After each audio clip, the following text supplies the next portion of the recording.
এই যে দেহ সকালে বাইরে গেছিলাম গ্যাস মুখে যে নেই সিরিয়াল দিই নেলো 100 গাড়ি সিরিয়াল।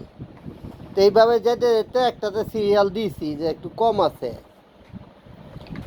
তো অহন কয় কি কয় যাও যাও যাও যাও গ্যাস নাই। কইলাম যে ভাই রুগী আছে, রুগী নিয়ে যাবো ইমার্জেন্সি। কয় কি কইছি না গ্যাস নাই।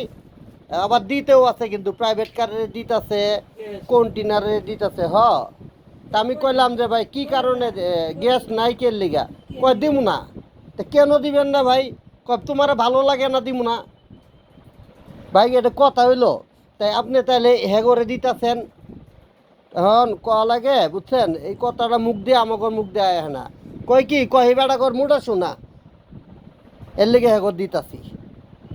মানে প্রাইভেট কার, বড় বড় যে প্রাইভেট গাড়ি, অথচ আমার সিএনজিতে সরকারে অনুমতি দিচ্ছে যে সিএনজি ঢুকাইতে পারবেন, আর আমগরে গ্যাস দেয় না। এটা হলে যে গাজীপুর আছে না দিগন্তর পাশে MH সিএনজি। এখন কথায় কথায় যদি ঝগড়া বাঁচতো, হাতাহাতি হইতো, মারামারি হইতো, সরকারের চাইতেছে কি এটা? প্রধানমন্ত্রীর কাছে তো সবাই বিচার দেয়, আমিও বিচার দিলাম। সাথে যে পেট্রো বাংলা বিশিষ্ট ঘুষখোর, আইন বলতে কোনো কিছু রাহে নেই। 3 ঘন্টার লেগে পেট্রো বাংলার দায়িত্ব আমারে দিয়ে দেহেন দেহেন, কেমনে গ্যাস পায় মানুষ।